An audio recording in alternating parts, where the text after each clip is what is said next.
투자를 알아야 돈이 보입니다. KBS 1라디오 경제쇼. 꿈의 지수 코스피 5,000포인트를 달성한 오늘이죠. 이 삼성전자도 역대 최고가를 경신을 했고 SK하이닉스도 급등하는 모습을 보였는데 오는 29일 두 기업이 같은 날에 발표 예정인 4분기 실적 발표에 관심이 쏠리고 있습니다.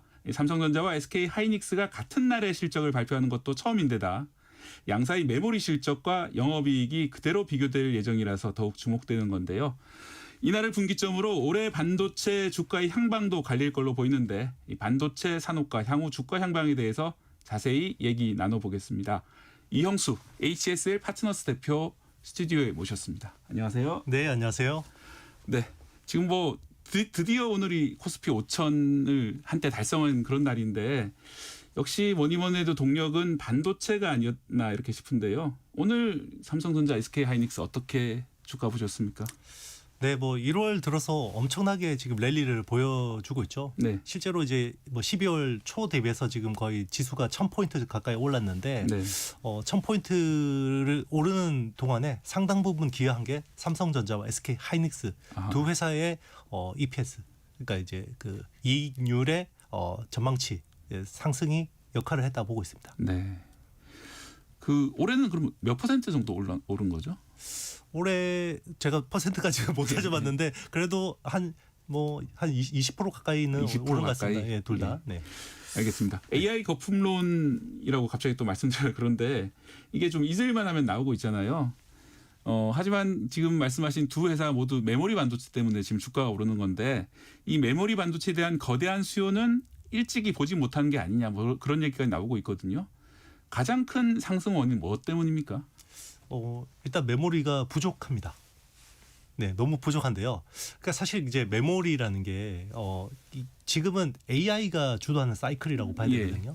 근데 이제 지금은 AI 혁명이라고 이제 이야기를 하는데 AI 혁명이 언제 시작됐냐면 2022년 11월에 오픈 AI가 챗 GPT를 공개한 이후로 생성형 AI라는 모델이 지금 AI의 메인이 된 딱 기술이에요. 3년 하고 한 석 달 정도 됐네요. 맞습니다. 예. 그래서 사실 그동안에는 메모리 중에서도 유독 엔비디아의 GPU에 들어가는 HBM, 고대역폭 메모리라고 하는 이쪽만 좋았습니다. 네, 그거는 이제 일단 AI를 개발하고 학습시키기 위해서 필요했던 그런 반도체가 되겠죠. 맞습니다. 네. 그래서 그 시장은 계속 좋았고요. 예. 그런데 이제 작년 하반기부터 우리가 이제 흔히 이야기하는 레거시 메모리라고 하는 그냥 전통적인 메모리, 네, 맞습니다. 레거시, 예. 범용 디램 그리고 이제 낸드 플래시 가격이 치솟기 시작했는데요. 범용 디램과 낸드 플래시라고 하면은 그러니까 이 GPU 시대가 오기 전에 인공지능 시대가 오기 전에 썼던 원래 그런 옛날 메모리잖아요. 네, 구식 메모리라고. 맞습니다. 그쪽 가격이 치솟기 시작했어요. 예. 그런데 이제 보통 이제 그쪽은 우리가 흔히 이야기하는 B2C 제품, 네. 스마트폰이나 PC 쪽 수요에 보통 가격이 많이 네, 사람들이 흔히 쓰는 가전제품이 들어가는 네네, 맞습니다. 예, 스마트폰이라든지 노트북 같은데 많이 쓰는 그런 거죠. 그렇죠. 그쪽 이제 수요에 보통 이제 반응을 하는데 네. 자, 이번에 이쪽 그 가격을 들어올린 거는 서버 쪽입니다. 아하. 네. 여전히 서버 쪽이 이제 그쪽 시장을 어떻게 보면 주도를 했다라고 봐야 되는 거고요. 서버 쪽이라고 하시면 데이터 센터에 들어가는 이 메모리 반도체들 말씀이죠. 네네, 맞습니다. 예. 그래서 그쪽에서 갑자기 예상치 못한 주문들을 넣기 시작했고요. 네. 그게 이제 8월 말에 세계 1등 이제 클라우드 서비스 사업자죠. 아마존에서 네. 거의 이제 기존에 넣던 주문량의 2배를 넣기 시작한 거죠. 아하. 그러니까 뭔가 좀 부족해서 뭔가 자기들이 데이터 센터를 더 짓고 싶다 이렇게 해석을 해야 되는 겁니까? 이제 그동안에 서버 쪽은 계속 좋았잖아요. 네. 근데 서버도 우리가 이제 그 AI 학습이나 추론에 쓰는 AI 서버가 있고요. 네. 그리고 이제 2016년, 17년, 18년 그때 슈퍼 사이클이 있었잖아요. 반도체. 그때는 이제 일반 서버. 그러니까 우리 보통 그 인텔 CPU 두 장에다가 네. D램, SSD 같은 낸드 그 플래시를 잔뜩 넣어서 만든 일반 서버 쪽 그쪽 주문이 나오기 시작했는데 네. 그쪽에서 갑자기 왜 주문이 나오기 시작했냐? 벌써 지금 투자한 지가 한 6, 7년 되지 않았습니까? 예. 바꿀 때가 된 거죠. 그래서 그쪽 교체 사이클에 따라서 이제 수요가 폭발적으로 나오기 시작했고요. 네. 또 하나 측면은 AI 기술의 변곡점입니다. 그동안에는 이제 AI라고 하면 우리가 AI 서버를 주로 데이터 학습에 주로 많이 썼었거든요. 네. 학습에 많이 썼고 이제 추론이라고 하는 거는 그 동안에 우리가 열심히 암기한 거를 네. 빨리 답변을 뽑아내는 게 추론이라고 생각을 했어요. 예. 그런데 이제 그런 식으로 AI 발전을 계속 시키다 보니까 치명적인 문제가 있어요. AI가 잘하다가 한 번씩 거짓말을 하는데요. 네. 이게 너무 거짓말을 잘해요. 할루시에이션이라고. 그렇죠. 예. 할루시네이션이라고 하는데 예. 할루시네이션. 요거를 해결하기 위해서는 그럼 어떻게 해야 되지?라고 생각해 봤더니 그러면 얘가 답변을 뽑아내는 중에 네. 계속해서 검색을 해보자. 데이터를. 그러면 검색을 하려면 어떻게 돼요? 데이터를 메모리에다가 잔뜩 붙여서 옆에 예. 책은 갖다 넣어야 되잖아요. 예, 예. 그쪽 메모리 수요가 폭발하기 시작한 거죠. 그래서 추론이라고 하는 서비스가 고도화되다 보니까 메모리의 수요가 거기서 폭증하게 됐는데 그 메모리가 기존의 HBM 같은 AI 가속기에 들어가는 메모리가 아니라 그냥 범용 디램 그리고 스토리지, SSD 뭐 이런 쪽의 수요가 폭발하기 시작한 거죠. 제가 이해한 바로는 그러니까 우리가 이제 예를 들어서 제미나이라든지 챗 GPT 뭐 이런 서비스를 이용하다 보면 질문을 계속 보내잖아요. 네네. 그 질문에 대한 답을 좀 고도화시키기 위해서 결국은 말씀하신 그 전통적인 메모리가 부족해졌다. 맞습니다. 이렇게 이해하면 될까요? 맞습니다. 다행입니다. 네. 그래서 일단 우리나라 입장에서는 상당히 좀 반가운 소식인데 새해 첫 20일간 수출 통계를 봐도 반도체가 역대 최대를 기록을 지금 했습니다. 네, 맞습니다. 일단 뭐 1월 1일부터 20일까지 이제 수출 데이터가 나왔는데요. 네. 전년 대비해서 15%, 15%. 네, 성장했다라고 나오고 있고요. 사실 이게 그 보통 11월에도 계속 좋았거든요. 네. 그래서 이게 계속해서 가파른 상승세를 보이고 있습니다. 예. 아직까지는 식을 줄 모르고 말씀하신 그런 전통 디램, 전통 메모리 수요가 급증한 그런 모습 보이고 있고요. 최근에 TSMC가 실적을 발표했는데 역대 최고 실적을 발표하면서 전 세계를 놀라게 했고 또 29일 날 예정된 삼성전자, SK하이닉스의 4분기 실적에 대한 기대가 높은 상황인데 이 두 회사가 하루에 실적을 발표하는 거를 저도 처음 보는 것 같은데 원래는 SK하이닉스가 21일 날 발표를 하려고 하다가 29일로 미뤘다고 하는데 뭐 특별한 사연이 있습니까? 원래 그 삼성전자 확정 실적이 29일 날 오전 10시에 예정이 돼 있었고요. 예. SK하이닉스는 원래 21일 발표 예정이었어요. 네. 그런데 29일 9시. 더 빨리, 1시간 더 빨리. 네, 1시간 빨리. 뭔가 기자로서 냄새가 나지 않습니까? 예, 뭔가 경쟁을 좀 하시겠다 네. 이런 건가? 맞습니다. 그래서 1시간 일찍 먼저 경쟁사보다 행사를 한다라는 거는 예. 뭐 아무 내용 없이 그렇게 바꾼다라는 건 말이 안 되는 거죠. 내용이 있을 것이다. 맞습니다. 예. 거기서 뭔가 깜짝 발표가 있을 것 같고 깜짝 발표. 네. 네. 그 영향으로 삼성전자 그러면 먼저 하이닉스 실적 발표 듣고 나서 이제 기자들이나 애널리스트들이 삼성전자한테 또 질문할 거 아닙니까? 네.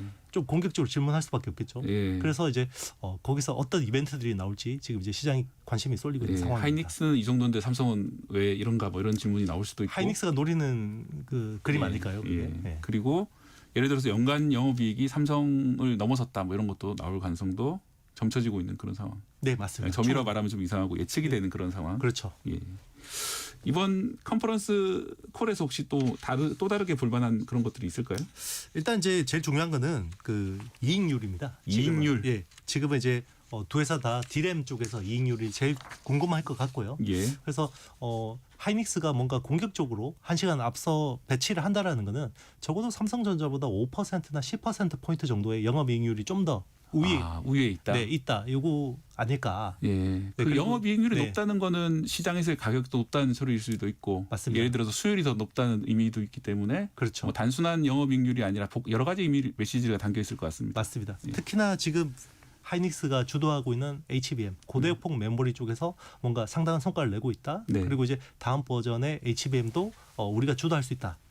그리고 이제 투자를 좀 더 공격적으로 하겠다. 네. 뭐 이런 식의 이야기들이 나올 수 있지 않을까 뭐 예상을 해보고 있습니다. 예, 그렇습니다. 이 반도체 대장주라고 그냥 뭉뚱그려서 말하는데 삼성전자하고 SK 하이닉스는 좀 자세히 들여다보면 좀 다른 기업입니다. 이 매출의 100%가 반도체에서 나오는 SK 하이닉스하고 이 반도체 매출이 40% 가까이 되지만 이 비싼 디램을 자기들이 사서 휴대폰 매출도 신경을 써야 하는 삼성전자는 주요 사업 비율도 다르고요.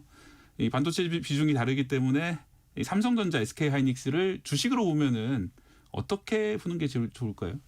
일단 삼성전자는 그냥 대한민국 IT 산업을 대표하는 뭐 ETF로 봐도 될 것 같아요. 네. ETF라면 여러 종목이 같이 담겨 있다. 맞습니다. 네. 일단 삼성전자는 스마트폰, 뭐 네. PC, 가전 같은 세트 사업 부문, 완제품 사업 부문이 있고요. 그리고 이제 DS 부문이라고 해서 반도체가 있는데 네. 반도체 중에서도 이제 SK 하이닉스가 하는 뭐 D램이나 낸드 플래시 같은 메모리도 있지만 비메모리라고 하는 설계 부문도 시스템 있고요. 반도체. 네, 맞습니다. 시스템 반도체 쪽에서 설계 부문도 있고 그리고 파운드리라고 하는 비즈니스 수탁 사업 네. 쪽도 있습니다. 그래서 그런 것들을 다 지금 모아서 심지어 전장 사업도 있죠. 하만이라고 하는. 예. 네, 그렇기 때문에 좀 펼쳐져 있다. 굉장히 포트폴리오가 방대하다라고 볼 수 있고요. SK 하이닉스는 이제 D램 그리고 낸드 플래시 그 두 가지가 메인인 회사라고 봐야 되겠습니다. 그 말씀처럼 메모리 부족이 가장 큰 지금 현재 주가 상승 요인이라면 아무래도 직접적으로는 SK 하이닉스 쪽이 더 수혜를 보는 그런 상황으로 보이네요. 2023년 이후로 이제 SK 하이닉스가 주가 어떤 상승폭이 더 좋았는데요. 그때는 HBM이라고 하는 고대폭, 고부가 아이템이 되게 중요했던 부분이고요. 네. 작년 9월 이후로는 이제 범용 메모리 가격이 치솟기 시작하지 않습니까? 네. 거기서 제일 수혜를 보는 게 삼성전자예요. 아하. 왜냐하면 삼성전자는 아직까지 HBM 쪽으로 많이 전환을 하지 않았어요. 예. 작년 전체 매출에서 HBM이 차지하는 비중이 한 17% 정도 됩니다. 네. 그런데 SK 하이닉스 같은 경우는 거의 38% 정도 아, 되기 때문에 오히려 삼성이 전환이 늦었기 때문에 네, 지금 국면에서는 오히려 더 이득을 보는 맞습니다. 그런 역설적인 상황이 벌어지고 있는 그런 것 그렇죠. 같습니다. 이 삼성전자도 첨단 산업을 하고 있죠. 미국 파운드리 공장을 만들었는데 오늘 3월 달부터 시험 가동을 한다는 소식이 들려오고 있습니다. 이 파운드리 분야는 말씀드렸던 TSMC가 세계적으로 반 이상을 점유를 하고 있는데 이 삼성의 도전 이번에는 좀 성과가 나올까요? 네, 뭐 도전이죠. 네, 도전이라고 하지만 사실은 낙수 효과를 누린다고 봐야 될 것 같습니다. 그래서 지금 TSMC의 시장 점유율이 거의 70% 육박하고 있고요. 네. 삼성전자는 이제 10%도 안 되거든요. 예. 그러니까 지금 빠르게 추격을 해야 되는 상황인데 이게 사실 반도체라는 게 특히나 파운드리 비즈니스는 지정학의 또 산물이기도 하고요. 지정학의 산물. 그러니까 국제 정치의 산물이다. 맞습니다. 네. 특히나 이제 지금 미국 입장에서는 대만한테 이렇게 이제 파운드리 비즈니스를 전적으로 의존하는 것에 대해서 굉장히 안보적으로 위험하다라고 생각하기 때문에 그거는 이제 만약에 이제 중국이 대만 쪽에 공격을 한다든지 네. 그런 상황이 벌어질 경우에는 그럼 과연 이 파운드리는 다 어떻게 할 거냐 그런 그렇죠. 걱정인 거죠. 맞습니다. 그렇기 때문에 다변화하려고 하고 있고요. 네. 그래서 어떻게 보면 반대급부로 삼성 파운드리를 좀 이제 밀어주려고 하는 움직임이 있고 네. 그리고 이제 자국 기업인 인텔을 또 밀어줘서 좀 하려고 하는데 인텔은 사실 그 동안에 굉장히 많은 경쟁력 훼손이 있었고 정말 많이 네. 밀어줬던 것 같은데 잘 안 되는 것 같아요 거기는. 맞습니다. 이게 네. 기술이라는 게 한번 리더십을 놓치게 되면 다시 따라잡는 데는 상당히 많은 시간과 노력이 필요합니다. 네. 그렇군요. 네. 결국은 이제 그런 지원들 유형의 지원들을 통해 가지고 좀 좋을 수 있지 않느냐 보시는 거군요. 네, 맞습니다. 네. 이 삼성전자, SK 하이닉스 사업 영역이라든지 아까 잠깐 말씀해 주셨지만은 주가 향방에 대해서 궁금해하는 분도 많으실 텐데 한마디로 말해서 어느 쪽이 좀 더 유력하다. 또 어떤 식으로 앞으로 좀 시나리오가 흘러갈 거다 이렇게 전망을 하고 계십니까? 일단 단기적으로는 삼성전자가 좀 더 주가 퍼포먼스가 좋을 가능성이 높아요. 네. 왜 그러냐면 범용 메모리 가격이 네. 계속해서 올라가고 있기 때문에 범용 메모리 쪽에 비중이 높은 삼성전자가 당연히 어떻게 보면 올해 이익 전망치가 더 상향될 수 있는 부분이고요. 그런데 이제 중장기적인 그림으로 보면 이제 메모리 반도체라는 게 기존의 범용 중심에서 이제 점점점 주문형으로 바뀌거든요. 주문형. 네, 네. 특화형. 그래서 특화형. 사실상 이제 HBM 같은 것이 주문형이라 볼 수 있는 거죠. 맞습니다. 네. 그래서 고객이 원하는 대로 이제 만들어주는 메모리가 점점 더 비중이 커지는데 네. 그게 지금은 HBM 부분밖에 없지만 이제 소캠이라고 하는 네. 이제 새로운 어떤 설계 메모리가 또 많이 필요해지는 거고요. 자, 그런 쪽에서 계속 주문형 메모리가 늘어나게 되는데 그쪽을 누가 주도하고 있냐? 하이닉스가 좀 더 유리한 네. 포지션이라고 HBM처럼 그쪽도 주도 가능성이 높기 때문에 네. 장기적으로는 다시 돌아올 수 있다. 네, 맞습니다. 그렇게 보시는군요. KBS 1라디오 경제쇼 듣고 계시는데요. 이 삼성전자와 SK 하이닉스의 실적과 주가 전망에 대해서 얘기 나눠보고 있습니다. 잠시 후에는 반도체 관세가 국내 반도체 산업의 변수가 될 수 있을지에 대해서도 살펴보겠습니다.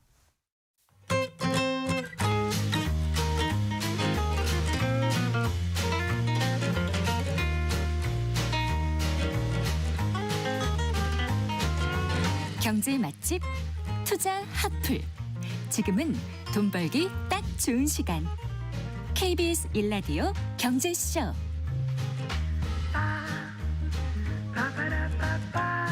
KBS 1라디오 경제쇼 이영수 HSL 파트너스 대표 모시고 초호황기를 맞은 메모리 반도체에 대해서 얘기 들어보고 있습니다. 네, 그런데 D램이 불과 1년 전만 해도 재고가 넘쳐났던 것 같은데 최근에는 부르는 게 값이라는 얘기도 들리기도 하거든요. 지금 메모리가 얼마나 부족하고 가격이 어느 정도인지 뭐 자료를 좀 가져오셨나요? 네, 일단 지금 마이크론이 최근에 이제 실적 발표하면서 네. 이야기한 거는 만약에 주문이 100이 들어오면 예. 우리가 공급해 줄 수 있는 게 최대 70. 70. 네, 적을 때는 50까지밖에 안 된다. 50은 그러면 메모리 네. 못 준다. 맞습니다. 예. 주문이 100이 들어오면 우리가 줄 수 있는 게 50이나 70밖에 안 된다. 네. 그러면 이제 나머지는 부족해지는 거죠. 예. 그만큼 이제 공급이 부족하다라는 상황이고요. 그리고 이제 우리가 지금 제일 많이 쓰는 게 DDR5 16기가 비트 제품입니다. 네. 이게 작년 초 대비해서 최근 가격으로 보면 한 5배 올랐어요. 5배가 네, 올랐다. 5배 올랐습니다. 예. 그런데도 그 돈을 준다고 해도 팔지 않습니다. 팔지 않는 상황이다. 저도 이제 사실 컴퓨터 PC를 맞추는 좀 취미가 있어가지고 이번에 그 16기가 D램 가격을 좀 알아봤더니 삼성전자 제품 같은 경우에는 한 지난해 9월까지만 해도 한 7만 원 정도였거든요. 말씀하신 16기가 D램이요. 보통 이제 PC 조립할 때 많이 씁니다. 그런데 그게 지금 40만 원 정도에 팔리더라고요. 그렇죠. 그러니까 이 소매가 기준으로는 6배 정도 올랐으니까 맞습니다. 어마어마한. 저도 제 한 30년 동안 PC를 맞춰왔는데 이런 경우는 처음 봤습니다. 이게 맞나 이런 생각이 들어서 이게 좀 갸우뚱한 그런 상황인데 이렇게 D램이라든지 AI 반도체가 부족하면은 이 삼성전자나 SK 하이닉스 그리고 마이크론이 세계 3대 업체가 될 텐데 이쪽에서는 증산을 해야 될 텐데 그런 소식은 좀 아직 없습니까? 열심히 투자는 하고 있어요. 예. 그러니까 사실 우리가 자본 지출이라고 하는 캐펙스라고 예. 하죠. 그 규모가 적지는 않습니다. 네. 그런데도 불구하고 예전 비해서 이 투자를 해도 늘어나는 캐파 생산량이 그렇게 많지 않아요. 왜냐하면 이제는 반도체에 들어가는 돈 자체가 네. 규모 자체가 워낙 커졌고요. 그리고 이게 예전보다는 이게 이제 산출량 그러니까 라인 하나 투자했을 때 늘어나는 산출량 자체가 그렇게 많이 늘어나기 어려운 구조예요. 그건 왜 그렇습니까? 일단은 이제 과거보다 설비나 생산 설비나 이런 것들이 워낙 비싸졌고요. 장비들이 뭐 대표적으로 ASML의 그 극자업에서 노광 장비 같은 EUV 장비라고 맞습니다. 하는. 예. 장비 한 대가 5천억이면 그냥 건물 한 대 예. 한 채 값이잖아요. 기계 한 대가 5천억이다. 맞습니다. 기계 한 대 5천억이고요. 그리고 예전에는 반도체 라인 하나 투자한다 그러면 한 10년 전에는 8조 원 정도면 뭐 라인 하나 깔았었거든요. 근데 요즘에는 뭐 20조, 30조. 20조 원. 네. 그 정도 공장 라인 하나 설치하는데 20조 원이 맞습니다. 들어간다. 그 정도 돈이 필요하기 때문에 네. 이제는 섣불리 이제 투자 뭐 이제 결정하기도 쉽지 않은 상황이고요. 그리고 이제 지금은 메모리 3사가 공급하는 어떻게 보면 과점 체제잖아요. 네. 그런데 메모리 3사 모두 공장에 공간이 부족해요. 그게 무슨 말이냐면 예전에는 이제 클린룸이라고 하는 공장을 만들어놔요. 네. 그리고 일부 그 방진복을 네. 입고 들어가는 그런 공간을 맞습니다. 말씀하시는 거죠? 맞습니다. 이렇게. 그런데 일부 라인들 그러니까 공간을 비워놓고 네. 갑자기 주문량이 많이 들어오면 여기다가 설비를 깝니다. 네. 근데 그러니까 여유를 두고 공장을 만든 거군요. 맞습니다. 네. 근데 지금은 그 공간 자체가 별로 없어요. 그래서 지금 투자하는 것들은 대부분 새로운 공장을 클린룸을 짓는 데 들어가는 어떤 금액들이기 때문에 네. 이게 여기서 그러면 또 설비까지 깔아서 생산량이 늘어나려면 2027년 말이나 2027년 말. 네, 그러면 2028년 정도 되는 28년. 그럼 지금부터 따져서 약 2년 정도 지나야지 본격적인 증산이 가능한 상황이다. 맞습니다. 예. 이게 어떻게 보면은 좀 반도체 기술 개발이 약간 한계점 근처에 왔기 때문에 더 많은 비용이 들지 않나 이런 생각도 많이 드는 그런 상황인데요. 저는 좀 개인적으로 궁금했던 게 좀 추가로 좀 질문을 드리면은 이게 아까 3사가 결국은 메모리 반도체를 다 만들고 있잖아요. 대부분 만들고 있잖아요. 물론 낸드 같은 경우에 다른 회사도 있다고 들었는데 이 우리나라 두 회사 SK 하이닉스, 삼성전자 그리고 미국의 마이크론인데 중국에서도 지금 메모리를 좀 만들고 있다고 들었거든요. 창신 메모리인가요? 예, 그런 쪽은 좀 비중이 올라가거나 이런 없습니까? 이제 중국에서 메모리 반도체라고 하면 이제 D램을 만드는 거는 창신 메모리 네. CXMT라는 회사가 있고요. 그리고 이제 낸드 플래시는 YMTC 양쯔 YMTC. 메모리 예. 여기 두 회사가 제일 잘합니다. 네. 그 외에도 작은 회사가 굉장히 많아요. 예. 그런데 이제 그 두 회사가 시장 점유율을 빠른 속도로 늘리고 있는 건 맞습니다. 네. 그런데 이제 지금 수요가 폭증하는 거는 우리 서버용 반도체잖아요. 네. 그러니까 데이터 센터에 들어가는 서버에 들어가는 칩들인데 아직까지는 이제 중국이 그런 쪽에서는 기술이 조금 부족합니다. 그래서 우리한테는 시간이 좀 있기는 한데 네. 그런데 이제 지금은 스마트폰이나 PC에 들어가는 메모리도 워낙 부족하기 때문에 네. 이제 그쪽 수요를 맞추면서 점점 시장 점유율을 늘려가고 있다고 보시면 됩니다. 네. 지금처럼 메모리 가격이 비쌀 때라면 그런 신생 회사들도 중국 회사들도 많이 팔아가지고 그 자본력을 바탕으로 좀 새로운 투자를 하면서 좀 따라오지 않을까. 저는 그런 점이 좀 약간 우려가 돼가지고 드렸던 질문입니다. 네, 맞습니다. 네, 결국 이 미국 트럼프 정부도 이 D램 부족 사태 좀 한마디로 얹고 나섰는데요. 이 D램과 낸드 플래시 같은 메모리 반도체 기업에 대해서 관세를 매기겠다 이런 부과 가능성을 언급을 했습니다. 바로 러트닉 상무장관이 메모리 반도체 기업이 미국에 공장을 안 지으면 100% 관세를 내야 한다고 발언을 한 건데요. 이 100%나 관세면은 또 2배, 그러니까 예를 들어 100만 원짜리가 쓰면 100만 원을 내라 뭐 이런 식으로 하는 건가요? 일단 그 TSMC 특히나 네. 이제 대만하고 이번에 상호 관세 협상하면서 나온 이야기인데요. 네. 원래 그 미국하고 중국이 굉장히 이제 첨예하게 대립을 하다가 네. 관세를 20%에서 15%로 깎아주는 대신에 이제 2,500억 달러 규모로 이제 투자하기로 한 거죠. 예. 우리나라는 3,500억 달러 투자하기로 했고 일본은 5,500억 달러 투자하기로 네. 한 거죠. 뭐 나라별로 돌아가면서 또 네. 돈을 우리도 내겠다, 우리도 내겠다 맞습니다. 이렇게 했었죠. 그래서 이제 예. 그 마무리를 하고 나서 예. 러트닉 장관이 장기적으로 네. 우리나라에서 반도체 생산의 40%를 생산해야 된다. 미국에서 네. 예, 40%를. 네. 그러니까 지금처럼 관세 혜택을 보려면 네. 미국의 투자는 규모의 2.5배까지는 관세 혜택을 주겠다. 그러니까 15% 관세 혜택을 주겠다라는 거죠. 아. 그러면 40%를 다 생산하게 되면 이제 100% 수입 들어오는 물량에 대해서는 이제 관세 혜택을 주겠다. 이 이야기인데 이게 이제 메모리에 해당되는지는 아직까지는 명확하지는 않습니다. 아. 왜냐하면 우리나라가 3,500억 달러 투자하기로 하면서 예. 그때 미국한테 약속받았던 게 다른 경쟁 반도체 국가들에 비해서 상대적으로 불이익이 가진 않게 하겠다라고 네. 약속해 준 부분이 그걸 있거든요. 최애국 대우라고 그러나요? 맞습니다. 네. 그 조항을 우리는 또 자꾸 물고 늘어져야 되는 상황이고요. 네. 만약에 그냥 그런가 보다라고 그냥 끌려가게 되면 또 굉장히 우리한테는 굉장히 치명적일 수 있습니다. 네. 결국은 약간 좀 애매한 발언을 이 러트닉 상무장관이 했고 그걸 우리가 이미 체결한 그런 협약들을 의미를 좀 따져가지고 대응해야 될 문제인데 뭐 아직까지는 뭐 당장 매기는 그런 상황은 아닙니다만 뭐 앞으로 좀 일이 안 풀린다든지 그러면 좀 충분히 문제가 나올 수 있는 그런 상황으로 들리는데. 맞습니다. 트럼프 행정부가 항상 그렇잖아요. 이제 예. 디테일이 없고 일단 던져놓고 상대방이 어떻게 반응하는지를 보고 예. 거기서 이제 처음 이야기한 것보다 좀 많이 이제 완화해 주는 것처럼 하면서 네. 또 뭔가를 하나 얻어내는 네. 그런 식의 협상 카드가 아닐까 생각합니다. 최근에 우리나라 워낙 이 메모리 반도체 때문에 수출 실적이 좋기 때문에 아마도 좀 부러워서 뭔가를 더 뜯어낼 요량으로 그렇게 할 수도 있지 않나 생각도 드는데. 그렇죠. 트럼프 대통령이 또 그 무역 수지, 흑자 네. 이런 거에 대해서 굉장히 민감하잖아요. 네. 그런 것들 좀 우려되긴 합니다만은 아직까지는 뭐 명확하지는 않습니다. 네, 알겠습니다. 이 노무라 증권에서 밝힌 내용인데요. 이 삼성전자와 SK 하이닉스가 미국 관세 면제를 위해서 2027년에서 2030년까지 100조 원에서 120조 원 규모의 현지 투자를 해야 될 거다 이렇게 분석을 했는데 이 노무라 증권이 항상 우리 반도체에 대해서 좀 견제하는 그런 분석을 내놓는 것 같습니다. 만약에 실제로 이 2027년부터 2030년까지 120조 원 최대 현지 투자를 하면은 뭐 기존 투자에다 더 추가되는 건데 너무 큰 거 아닙니까? 맞습니다. 이게 이렇게 되면 이제 우리 국내에 투자해야 되는 부분까지 또 상당 부분 미국으로 또 투자를 이제 옮겨야 될 것 같고요. 네. 그리고 이제 지금도 환율이 미국 투자 때문에 네. 물론 이제 사업개미들도 영향이 있지만 환율이 난리인데 여기서 더 투자하게 된다 그러면 이게 굉장히 좀 쉽지 않은 문제가 될 것 같습니다. 네. 게다가 지금 우리나라에서도 용인 클러스터 같은 그 신규 투자 계획이 나오고 있었는데 만약에 미국에 투자를 하게 되면은 이 용인 클러스터 투자는 계속 할 수가 있는 건지 이것도 짓다가 말고 다시 옮겨야 되는 게 아니냐 이런 얘기도 나오던데요. 맞습니다. 국내에 계획된 투자를 예. 진행하기가 쉽지 않을 것 같습니다. 만약에 미국에 이렇게 된다면. 예. 그런데 이제 그런 것 같아요. 이게 우리는 일단 협상을 했잖아요. 네. 협상을 완료한 거는 결국 3,500억 달러를 투자하기로 하고 우리가 이제 불이익을 받지 않기로 한 건데 네. 계속해서 새로운 조건을 가지고 또 던지면 네.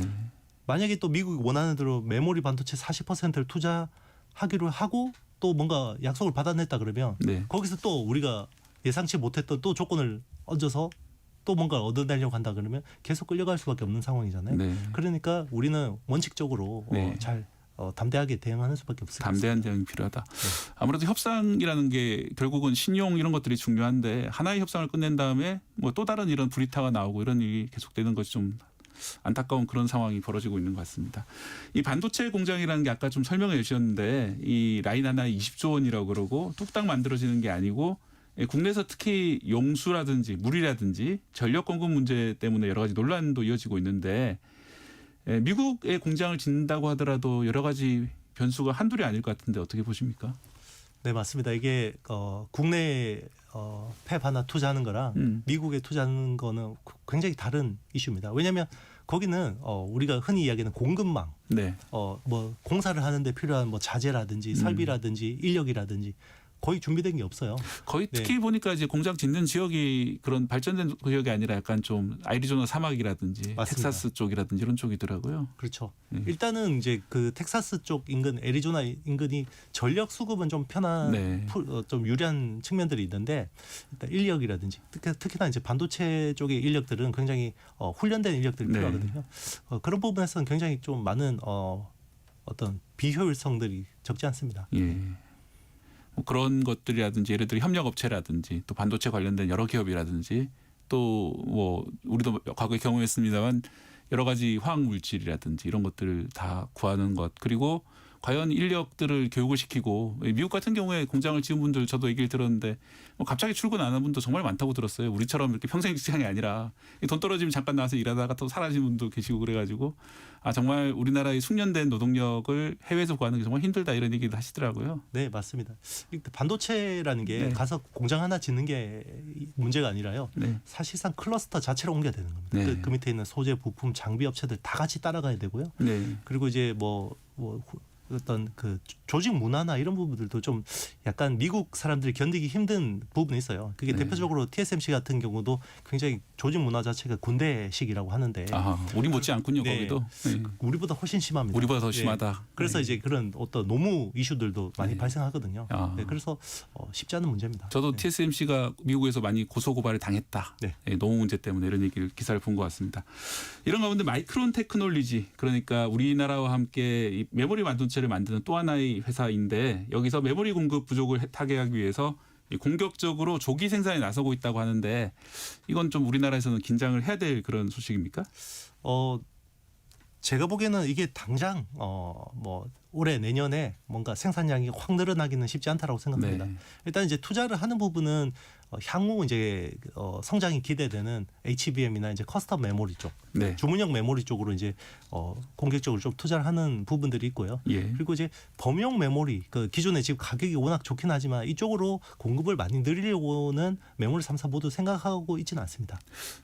뭐 나중에 좀 잘못될까 그러던 건가요? 맞습니다. 이게 예. 뭐 가격이 급등하다가 이게 예. 또 어느 순간 갑자기 또 확 꺾이면 가격이 또 폭락하는 상황들도 있기 때문에 네. 네, 지금은 이 행복한 상황을 좀 더 즐기고 싶어하는 것 같습니다. 네, 그렇군요. 또 하나 우려되는 거는 물가입니다. 최근에 메모리 반도체 가격이 오르면서 노트북 같은 관련 전자제품이 가격 상승 움직임이 있죠. 최근에 삼성전자 노트북이 100만 원 정도 올랐다 이런 소식도 전해졌는데 이 과거 반도체 사이클처럼 반도체 공급이 늘어나자 급격한 수요 감소 때문에 반도체 시장이 출렁거리는 그런 사태가 또 한 번 오지 않을까 걱정이 되는데 어떻게 보고 계십니까? 충분히 가능합니다. 이제 과거 우리가 반도체 사이클이 끝날 때 보면 네. 그렇잖아요. 이제 수요가 워낙 좋으니까 이제 공급을 막 늘려서 대규모 투자를 하는데 수요가 꺾이면 이게 또 공급 과잉 상황으로 순식간에 전환되거든요. 네. 그러면 엄청난 이익을 내던 회사들이 갑자기 적자로 돌아서기도 하고 예.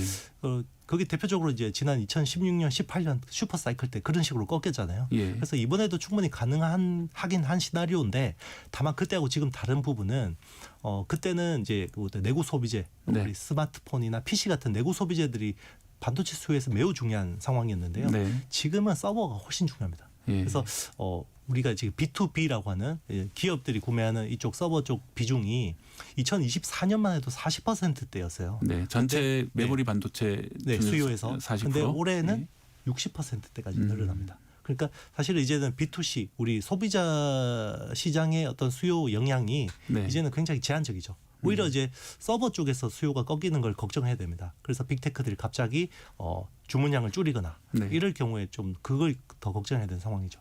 예. 결국은 이제 주요 그 서버를 증설해야 되는 아까 말씀하신 아마존 같은 그런 회사들이 업황도 지금 중요해진 그런 상황인데요. 그래서 반도체 투자를 하려면 AI 흐름도 좀 잘 살펴봐야 될 것 같습니다.